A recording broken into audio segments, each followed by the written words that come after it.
Hello বন্ধুরা, দেখো এখন দুপুরবেলা খাওয়া শুরু করে দিয়েছি। আমরা এখন খাওয়া দাওয়া করছি। এই যে এখানে ভাত ডাল, ওইদিকে তোমাদের দাদা খাচ্ছে, এইদিকে মায়েরা বসেছে খেতে, মাথায় গামছা বেঁধে।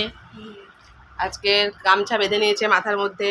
তো দুপুরে আছে ভাত ডাল খাচ্ছি বন্ধুরা, গরিবের খাবার বুঝতেই পারছো। ভাত ডাল আর এদিকে হচ্ছে পুঁই শাকের ঘ্যাট করেছি একটা, মানে চচ্চড়ি। আর কোনো কিছু রান্না করিনি। গরিব মানুষের খাবার আর কি হবে বলো। তোমার দাদা কাছ থেকে আসলো, এসে স্নান করে খালি গায়ে খেতে বসে পড়েছে। আর ওইদিকে মায়েরাও খেয়ে নিচ্ছে, হাতে ফোন নিয়ে, মাথায় গামছা বেঁধে। ফোন সবসময় থাকবে বন্ধুরা কাছে, কোনো ব্যাপার না। খেতে বসতে শুতে ঘুমোতে সবসময়।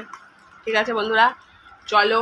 মুসুরির ডাল দিয়ে ভাত খাচ্ছি বন্ধুরা, পাতলা মুসুরির ডাল। এই দেখো গামলায় রাখা রয়েছে। চলে খেয়ে নিই বন্ধুরা, গরিবের খাবার। ঠিক আছে, গরিব মানুষদের খাবার দাবার এরমই হয়। ঠিক আছে, তোমাদের ভিডিওটা ভালো লাগলে একটু কমেন্ট করে দিও। ঠিক আছে, তাহলে চলো বন্ধুরা, টাটা। আবার দেখা হবে অন্য একটা ভিডিওতে।